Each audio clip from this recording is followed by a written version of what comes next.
প্রিয় দর্শক সবাইকে পবিত্র মাহে রমজানের অনেক অনেক শুভেচ্ছা। আমন্ত্রণ জানাচ্ছি আমাদের নিয়মিত আয়োজন বসুন্ধরা এলপি গ্যাস আর রান্নাঘরের আজকের আয়োজনে। আমি শান্তা জাহান রয়েছি আপনাদের সাথে এবং আমার সাথে রয়েছেন আমাদের শেফ শারমিন ইসলাম। শারমিন আপু কেমন আছো? এই যে আলহামদুলিল্লাহ ভালো, তুমি ভালো আছো? খুবই ভালো আছি শারমিন আপু। আজকে আমাকে কি শেখাবে? আজকে আমি করছি চিড়ার কাটলেট। চিড়ার কাটলেট, হ্যাঁ, ওকে। আর হেলদি প্রোটিন সালাদ। প্রিয় দর্শক আর কথা নয়, চলুন সরাসরি চলে যাচ্ছি আমাদের আজকের রান্নায়। তো প্রথমে আমরা চিড়ার কাটলেট করি। চিড়া কাটলেট, চিড়া সাধারণত মানুষ দই দিয়ে বা অন্যান্য কিছু দিয়ে খায়, কিন্তু কাটলেটটা আসলে কেউ এখনো করেনি, ট্রাই করেনি ওইভাবে করে। আমরা তো সবসময় ফিশ কাটলেট শুনি, চিকেন কাটলেট শুনি, আলু দিয়েও কাটলেট হয়, কিন্তু এটা একটু ভিন্ন রকম হচ্ছে। অবশ্যই ঝালটা যে যার মতো দিয়ে দিবে, কাঁচামরিচ কুচি যে বেশি খায় একটু বেশি দেবে, কম খায় কম দেবে। সবচেয়ে মজার ব্যাপার হচ্ছে যে খুব সাধারণ এবং ঘরে থাকা উপকরণগুলো দিয়ে কিন্তু আমরা করছি। চিড়াও এখন সবার ঘরে খুব অ্যাভেলেবেল। চাট মশলা দিয়েছি আমরা, যে হালকা একটু ট্যাঙ্গি ভাব আসবে, খেতে টেস্ট লাগবে এটা। আমরা কি তেল গরম করে দেব? হ্যাঁ, তেল গরম করে ফেলে আমরা একটু বেশি করে দিব তো? হ্যাঁ, ডুবো তেলে ভাজা হবে।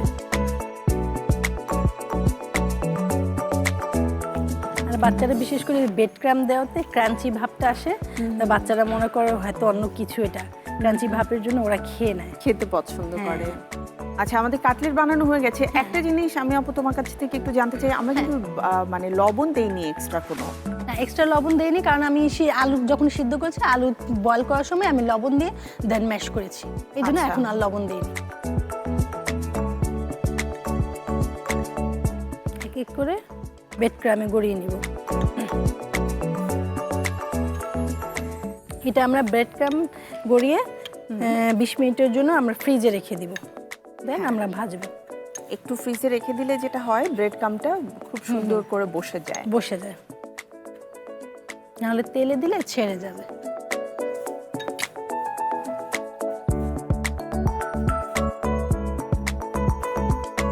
তেলটা গরম দিয়ে দিই আমাদের।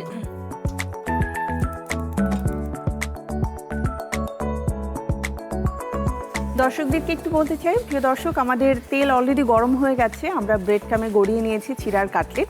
আমরা কিছুক্ষণ সময় আসলে গল্প করতে করতে এটাকে রেস্টে রাখছি, কিন্তু আপনারা যখন বাসায় তৈরি করবেন তখন অবশ্যই কোটিংটা করার পরে, অর্থাৎ ব্রেড ক্রাম দেওয়ার পরে অ্যাটলিস্ট 10 মিনিটের জন্য হলেও আপনাদের ডিপ ফ্রিজ অথবা নর্মাল ফ্রিজে রেখে দেবেন।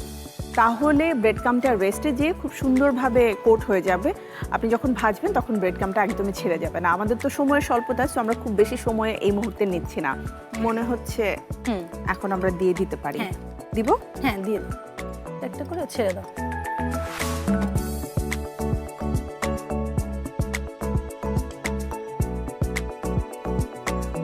কাটলেটগুলো কিন্তু দেখতে খুব সুন্দর হচ্ছে, মানে চিনি কাটলেট যেটাকে বলে।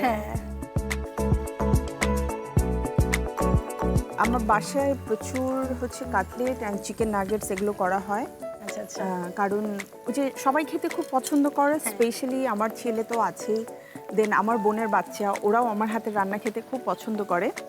তো দেখা যায় সবার মানে টেস্টের কথা চিন্তা করে স্পেশালি বাচ্চারা যেন পছন্দ করে, এই জন্য করার চেষ্টা করি। আর আমাদের বাসায় বাচ্চারা মানে ট্রেডিশনালি ছোটবেলা থেকে রোজা রেখে বড় হয়, মাশাআল্লাহ, তো খুবই ভালো। এই জন্য আমরা চেষ্টা করি যে ইফতারের সময় এমন কিছু আইটেম রাখতে যাতে ওরা ইফতারটাকে এনজয় করে এবং পরে রোজা রাখার প্রতি আরো বেশি আগ্রহী হয়ে ওঠে। না, আর রোজা রাখলে তো অনেক মজার মজার খাবার খাওয়া যায়। এগুলো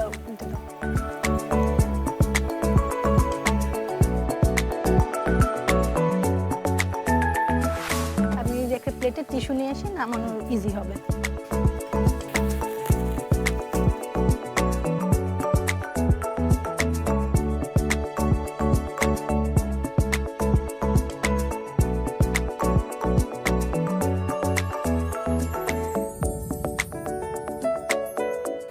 কালারটাও খুব সুন্দর হয়েছে, আবার দেখতেও খুব সুন্দর হয়েছে, মানে ছোট ছোট সাইজের।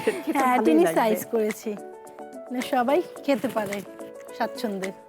বড় বড় হলে অনেকে খেতে চায় না, এত বড় বড় বাইট। তুমি কিন্তু খুব ট্রেডিশনাল একটা জিনিস দিয়ে সাজাচ্ছো। এটাকে কি বলে? হচ্ছে কলার মোচা। কলার মোচা।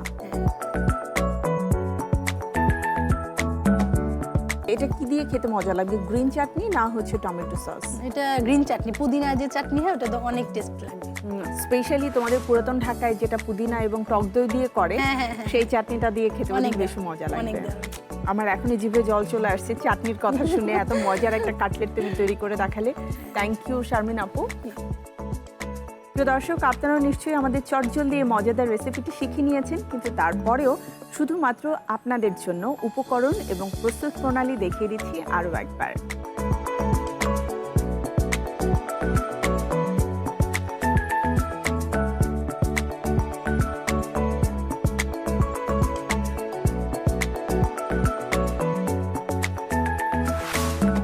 দেখে নিলাম আমাদের মজাদার চিড়ার কাটলেটের প্রস্তুত প্রণালী। প্রিয় দর্শক, সময় হয়ে গেছে এখন ছোট্ট একটি বিরতি নেবার। বিরতির পরে আবারও ফিরে আসছি আমাদের নিয়মিত আয়োজন বসুন্ধরা এলপি গ্যাস আর রান্নাঘরের আজকের পর্বে।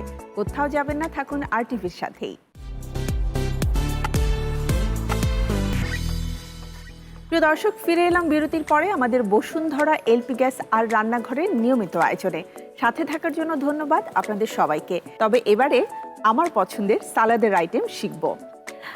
শারমিন আপু, আমি খুব এক্সাইটেড, বিকজ তুমি প্রতিদিন মজার মজার একটা করে সালাদ এত সিম্পল কিছু উপকরণ দিয়ে করছো, কিন্তু খেতে খুবই মজাদার হচ্ছে। তো আজকে কি শেখাচ্ছ? আজকে হেলদি প্রোটিন সালাদ। হেলদি প্রোটিন সালাদ মানে সালাদ এবং সাথে প্রোটিন দুটোই আমরা পাচ্ছি। কি কি লাগছে? অলিভ অয়েল দাও আমাকে, আর সিরকা দাও। তো সালাদের জন্য দেখা গেল যে ড্রেসিংটা আসলে খুবই ইম্পর্টেন্ট, রাইট? এবং ড্রেসিংটা মজা হলে সালাদের টেস্ট অনেক বেড়ে যায়। আজকে ড্রেসিং আমি করব। আচ্ছা, তুমি আমাকে সবকিছু দেবে, আমি ড্রেসিং করব। আসলে চিলিটা এতখানি দিলেও মানে ঝালটা ঠিকঠাকই থাকে, কারণ তুমি লাস্ট আমাকে যেগুলো বানিয়ে খাইয়েছো দেখলাম যে একটু বেশি বলার পরেও কিন্তু খুব বেশি বেশি হয়নি, ঠিকঠাকই ছিল। 2 চামচ সিরকা দিলাম। হ্যাঁ, আচ্ছা। কতটুকু পরিমাণ অলিভ অয়েল দিলাম? 2 চামচ। সামান্য একটু সল্ট, হ্যাঁ, লবণ। সালাদ আইটেমগুলো, রাইট? কর্ন, তারপর টমেটো,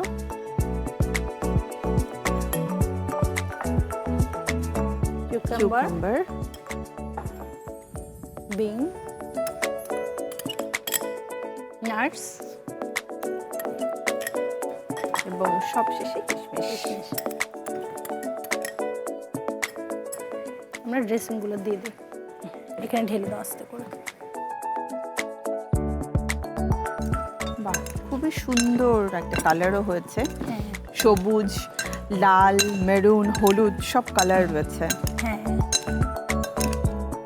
অনেকে স্যালাডে নাটসটা পছন্দ করে, আর ইফতারের পর আমাদের নাটসটা শরীরে খুব পুষ্টি যোগাবে। নাটস দেওয়াটা খুব ভালো। হয়ে গেছে আমাদের সালাদ? হ্যাঁ, হয়ে গেছে। আমরা ডেকোরেশনের জন্য নিয়ে এসেছি। ওয়াও,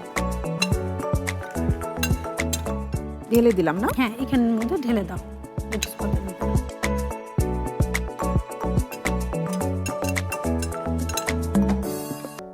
যারা আমরা স্বাস্থ্য সচেতন তারা ধরো ভাজা পোড়া না খেয়ে আমরা একটু হালকা কোনো শরবত বা লাইট খাবার খেলাম, দেন এটা যদি খাই তাহলে পুরোপুরি শরীরে প্রোটিন যোগাবে। মানে প্রোটিন, ভিটামিন অ্যান্ড মিনারেলস সবকিছু একসাথে পাচ্ছি। থ্যাংক ইউ শারমিন, হয়ে গেল healthy protein salad. Thank you Sharmin আপু, খুব সুন্দরভাবে সার্ভ করেছো। প্রিয় দর্শক, আপনারা নিশ্চয়ই দেখে নিয়েছেন কিভাবে তৈরি করতে হয় হেলদি প্রোটিন সালাদ। তারপরেও যারা আরেকবার দেখতে চাচ্ছেন অথবা একটু হলেও মিস করে গেছেন, তাদের জন্যই আমাদের উপকরণ এবং প্রস্তুত প্রণালী দেখিয়ে দিচ্ছি আরও একবার।